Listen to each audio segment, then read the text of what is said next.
नमस्कार, राज की बात में आपका स्वागत है। शशि थरूर केरल में अपना पैर जमाए हुए हैं।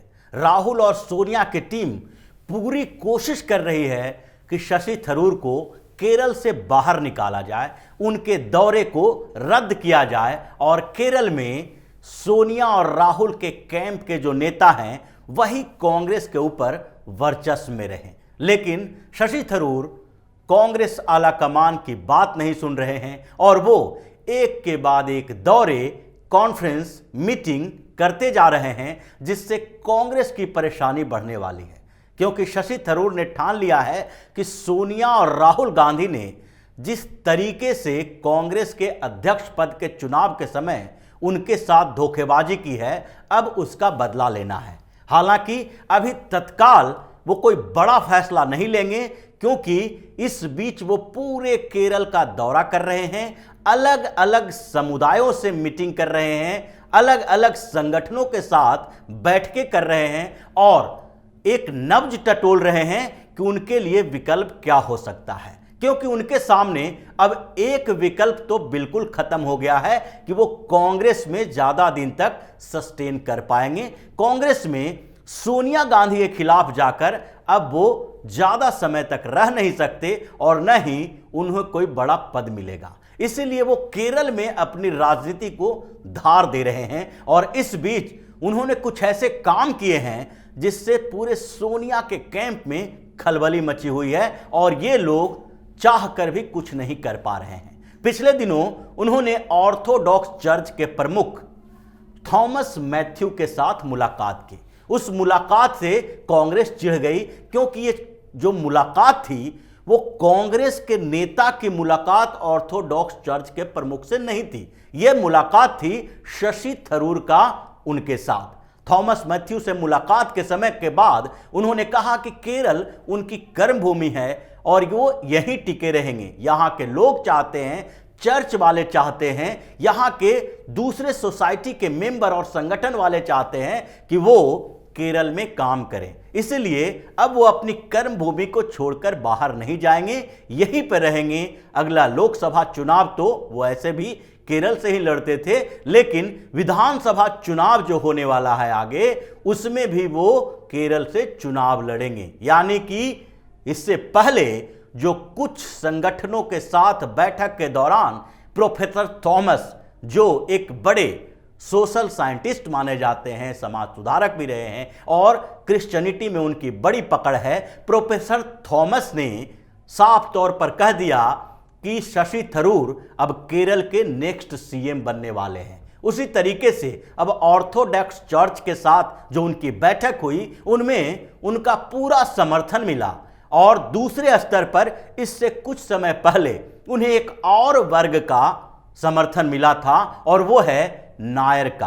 केरल में नायर जो है उसकी एक बड़ी सोसाइटी नायर सर्विस सोसाइटी है और उस सोसाइटी की बैठक हो रही थी, जिसमें चीफ गेस्ट के तौर पर शशि थरूर को बुलाया गया। शशि थरूर वहां पर गए और वहां पर कांग्रेस के जो मेंबर थे वो शशि थरूर से चिढ़े रहे, क्योंकि शशि थरूर को नायर सर्विस सोसाइटी का भी साथ मिल रहा है, चर्च का साथ मिल रहा है। इसलिए सेंट्रल केरला में, जिससे पहले उन्होंने नॉर्थ केरला का दौरा किया था, और सेंट्रल केरला में दो बड़े संगठन का साथ उनको मिल रहा है, जिससे कांग्रेस के कई नेता नाराज चल रहे हैं। इससे पहले उन्होंने नवंबर में केरल में अपना अभियान शुरू किया था। नवंबर में जब वो केरल के नॉर्थ केरल के दौरे पर गए तो वो कोझिकोड पहुंचे थे। वहां पर उस समय कांग्रेस के केरल प्रभारी तारिक अनवर भी थे। उस समय एक बैठक थी और उस बैठक के दौरान उनके ऊपर आरोप लगाया गया कि वो जो मीटिंग कर रहे हैं, युवा कांग्रेस की मीटिंग कर रहे हैं, उन मीटिंग्स के दौरान वो इन्फॉर्म नहीं कर रहे हैं कांग्रेस के जिला इकाई को कि वहां पर कांग्रेस की बैठक होने वाली है। इसका मतलब है कि ये शशि थरूर का अपना अभियान है, अपनी बैठक है। वो कांग्रेस के तरफ से ऐसा नहीं कर रहे हैं, लेकिन कांग्रेस का मेंबर रहते हुए, कांग्रेस का सांसद रहते हुए अगर शशि थरूर ऐसे अभियान पर्सनल चला रहे हैं तो उनके खिलाफ कार्रवाई होनी चाहिए। तारिक अनवर ने भी कहा था कि अगर शशि थरूर किसी मीटिंग में, सेमिनार में पर्सनली जा रहे हैं तो उन्हें इन्फॉर्म करने की जरूरत नहीं है, लेकिन अगर वो कांग्रेस के नेता के तौर पर जा रहे हैं तो उन्हें जिला इकाई को इन्फॉर्म करना चाहिए कि वहां पर बैठक है, ताकि कांग्रेस के दूसरे कार्यकर्ता भी वहां पहुंच सके, नेता पहुंच सके, जिला अध्यक्ष पहुंच सके। और इसीलिए एन सुरेश ने उनके खिलाफ एक अपील भी की थी, उनके खिलाफ कंप्लेन किया था कांग्रेस में। और कांग्रेस के जो केरल कांग्रेस के अनुशासन समिति के प्रमुख हैं टी राधाकृष्णन, उन्होंने नोटिस भी जारी किया था कि आगे से अगर केरल में आप राजनीति करना चाहते हैं, दौरा करना चाहते हैं, तो आपको जिला इकाई को, प्रखंड इकाई को इसके लिए भेजना पड़ेगा, इन्फॉर्म करना पड़ेगा और बताना पड़ेगा कि आप इस जगह पर प्रोग्राम कर रहे हैं। लेकिन शशि थरूर इन लोगों की बातों को अनसुना किए हुए हैं। उनको इससे कोई फर्क नहीं पड़ रहा है कि केरल में कांग्रेस के नेता, जो कि सोनिया गांधी और राहुल गांधी के करीबी हैं, वो क्या सोचते हैं। क्योंकि पिछले कुछ समय से केरल में जो कांग्रेस के 3 बड़े नेता हैं, चाहे वो वीडी सुरेश हो या केसी वेणुगोपाल जो राहुल गांधी के बेहद करीबी माने जाते हैं, या रमेश चेन्नीथल्ला हो, ये तीनों के तीनों लगातार शशि थरूर के खिलाफ बात कर रहे हैं, शशि थरूर को केरल से बाहर खींचने की कोशिश कर रहे हैं। ये वही तरह की कवायद है जिस तरीके से जब राहुल गांधी ने कमलनाथ को सीएम बनाया था मध्य प्रदेश में, तो उस समय कोशिश की जा रही थी कि मध्य प्रदेश के अंदर सोनिया गांधी, राहुल गांधी के चहेते कमलनाथ को सीएम तो बना दिया गया, लेकिन ज्योतिरादित्य सिंधिया अगर नाराज हैं तो उनको कम से कम मध्य प्रदेश से बाहर की राजनीति में उलझा दिया जाए। उन्हें पश्चिम उत्तर प्रदेश में भेज दिया गया, वहां का प्रभारी बना के। उसके बाद महाराष्ट्र में भेज दिया गया, वहां का प्रभारी बना के। और उन्हें अलग अलग स्टेटों का प्रभारी बना के बाहर की राजनीति में एक्टिव करने की कोशिश की गई और मध्य प्रदेश से बाहर किया गया। लेकिन ऐसा हुआ नहीं। ज्योतिरादित्य सिंधिया ने जो किया वो सबको पता है। कुछ ठीक उसी तरह केरल की राजनीति से शशि थरूर को बाहर करने की तैयारी ये लोग कर रहे हैं। केसी वेणुगोपाल लगातार उनके खिलाफ बयानबाजी भी कर रहे हैं और कांग्रेस में मीटिंग के दौरान शशि थरूर पर एक्शन लेने की बात भी कर रहे हैं। लेकिन शशि थरूर अब नए अभियान पर चल चुके हैं। उन्होंने पूरे केरल में घूम घूम कर अपनी स्थिति मजबूत करने की कोशिश की है, क्योंकि उन्हें पता है कि अब आगे क्या होने वाला है। उन्होंने जब कांग्रेस अध्यक्ष पद का चुनाव लड़ा तो उसी समय लग रहा था कि सोनिया गांधी और राहुल गांधी जिस तरीके से उनके खिलाफ एक प्रत्याशी चुन रहे हैं, चाहे अशोक गहलोत हो, उनका नाम भी सामने आया, चाहे कमलनाथ हो, उनका सामने नाम भी आया, यहां तक कि दिग्विजय सिंह का भी नाम सामने आया, और अंत में मल्लिकार्जुन खड़गे पर टिकी बात सामने आई और वही अध्यक्ष बनाए गए। निष्पक्षता की बात करने के बावजूद सोनिया और राहुल ने पूरा समर्थन दिया। उसी समय इनको लग गया था कि अब कांग्रेस में उनके लिए जगह नहीं होगी, क्योंकि कांग्रेस का इतिहास है, जब जब सोनिया गांधी को चैलेंज देने के लिए कोई नेता खड़े हुए हैं, उनका पैर खींच लिया गया हो।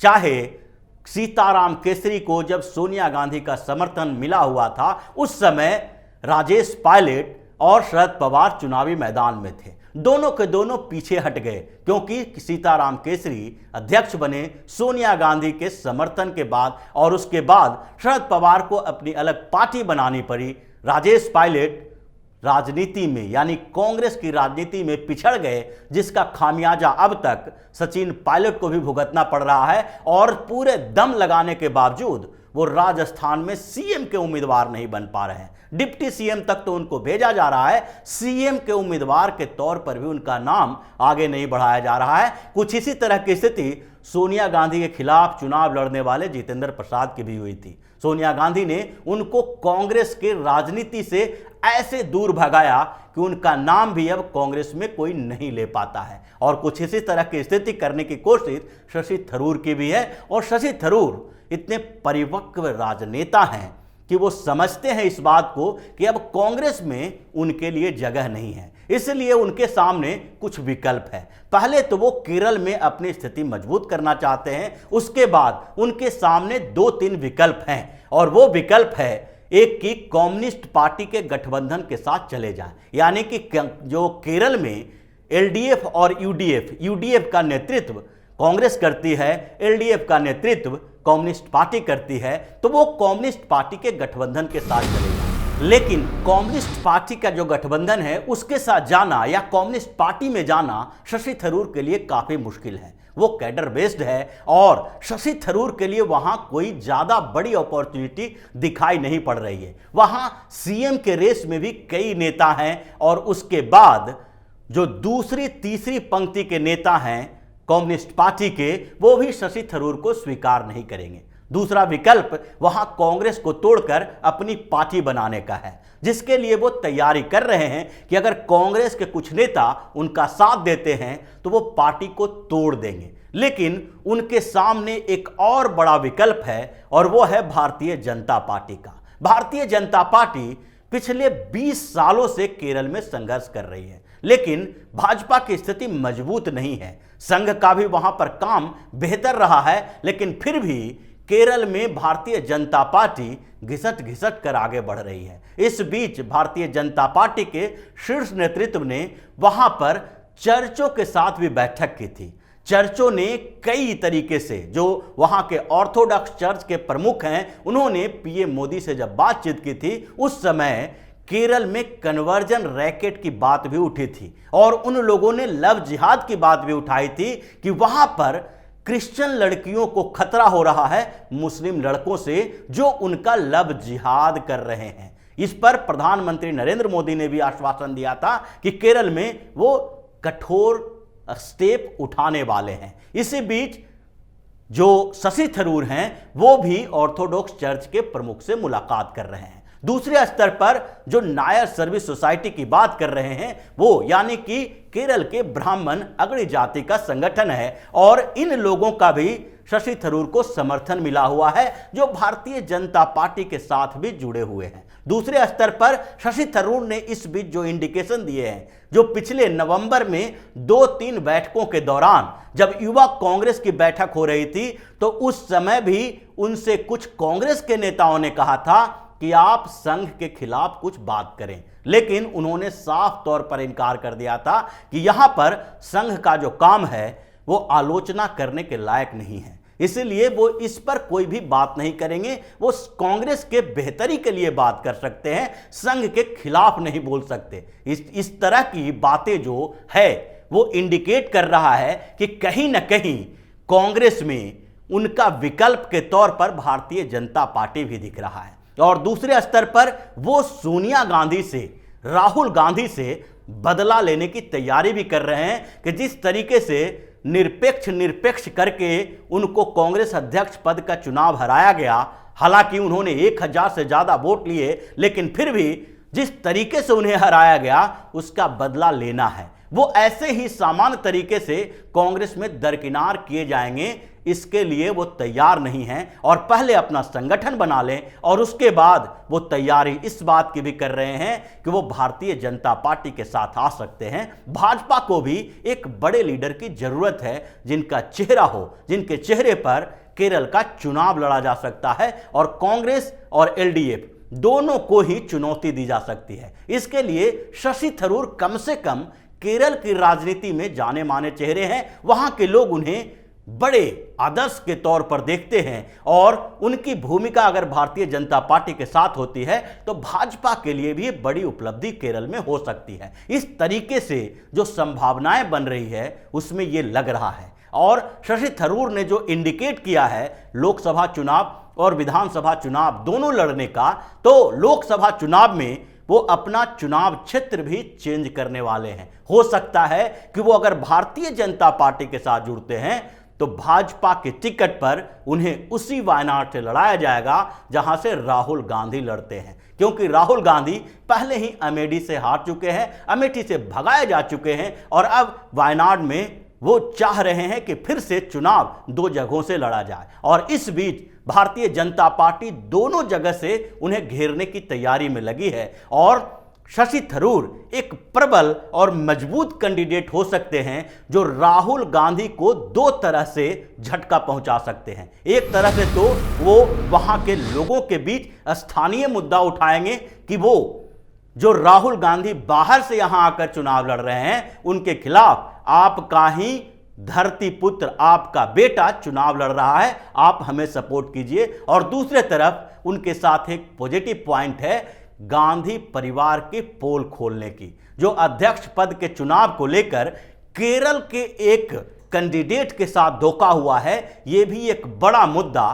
केरल में होने वाला है अगले लोकसभा चुनाव में, और वो शशि थरूर अपना दांव चलने की तैयारी में भी लगे हुए हैं। यानी कि संभावनाएं जो दिख रही है वो शशि थरूर के लिए सबसे ज्यादा भारतीय जनता पार्टी के साथ जुड़ने की दिख रही है। और भाजपा भी इसके लिए तैयार है, क्योंकि भाजपा के पास भी कोई इतना बड़ा नेता केरल में नहीं है जो शशि थरूर को रिप्लेस कर सके। तो इसी तरह की खबरों के साथ फिर से हाजिर होंगे, तब तक के लिए बने रहिए हमारे साथ और देते रहिए हमें सहयोग, ताकि इसी तरह की खबर हम आपके लिए लाते रहें। धन्यवाद।